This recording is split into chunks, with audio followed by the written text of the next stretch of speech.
নবীজি টিকটিকি কেন মারতে বলেছেন এবং এক আঘাতেই টিকটিকি মেরে ফেলতে পারলে আপনার অসংখ্য সওয়াব হবে, এটাও নবী সাল্লাল্লাহু আলাইহি ওয়াসাল্লাম জানিয়ে দিয়েছেন। এটা আমার কথা নবী সাল্লাল্লাহু আলাইহি ওয়াসাল্লাম নিজে বলছেন। সুনানে ইবনে মাজার ভিতরে 3231 নম্বর হাদিসের ভিতরে রয়েছে, নবীজি সাল্লাল্লাহু আলাইহি ওয়াসাল্লামের স্ত্রী আম্মাজান আয়েশা রাদিয়াল্লাহু তাআলা আনহার ঘরে একবার এক মুক্ত দাসী, তার নাম ছিল সাইবা, তিনি এসে দেখলেন আম্মাজান আয়েশা রাদিয়াল্লাহু তাআলা আনহার ঘরে ছোট বর্ষা রয়েছে।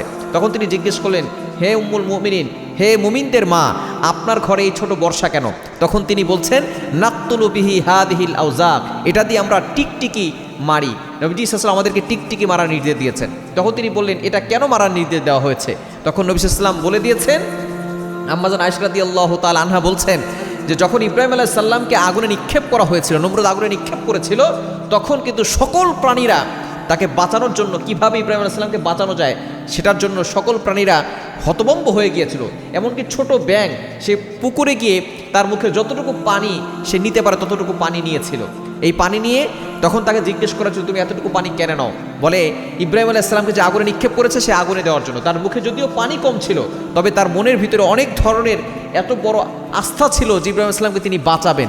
এই বাঁচানোর যে তার ভিতরের যে আর্তনাদ, এটার জন্য আল্লাহ পাক রব্বুল আলামিন এই ব্যাঙ মারা নিষেধ করে দিয়েছেন। এবং যেই ঘরে ব্যাঙ ঢুকে ওই ঘরের ভিতরে আল্লাহ তাআলা বরকত নাজিল করে। সুতরাং সকল প্রাণী বাঁচানোর জন্য চেষ্টা করেছে। শুধুমাত্র এই টিকটিকি সে ফু দিয়েছিল যাতে করে আগুন আরও ডাউ ডাউ করে জ্বলে এবং ইব্রাহিম আলাইহিস সালাম যাতে করে পুড়ে যায়, এজন্য এই টিকটিকি মারার নির্দেশ দেওয়া হয়েছে। এবং এই টিকটিকি একটা বিষাক্ত প্রাণী, এটা বর্তমান চিকিৎসা বিজ্ঞানও বলছে যে হয়তো এটা ঘরে বসবাস করে এবং ঘরের খাবারের ভিতরে তার বিষাক্ত ছড়ায়, তার এই মুখের ভিতরে অনেক রোগ আছে, সেই রোগগুলো ছড়িয়ে পড়ে, অথবা তার পায়খানা যদি কোনো খাবারের ভিতরে পড়ে, সেই পায়খানা খাবারের ভিতরে পড়ার কারণে বিভিন্ন ধরনের রোগ মানুষের ভিতরে বাসা বাঁধতে পারে। এই জন্য রাসূলুল্লাহ সাল্লাল্লাহু আলাইহি ওয়াসাল্লাম টিকটিকি মারতে বলেছেন, যেটা এক নাম্বার বিষাক্ত প্রাণী এবং যেটা খাবারের কারণে যার মুখ, কোনো খাবারে মুখ লাগালে অথবা পায়খানা করে দিলে সেই খাবার বিষাক্ত হয়ে যায়, তার দ্বারা রোগ ছড়ায়। এটা বর্তমান চিকিৎসা বিজ্ঞানও বের করেছে। এবং সেই ইব্রাহিম আলাইহিস সালামকে আগুনে পোড়ানোর জন্য ফু দিয়েছিল, এজন্য এই টিকটিকি মারা একটা সওয়াবের কাজ।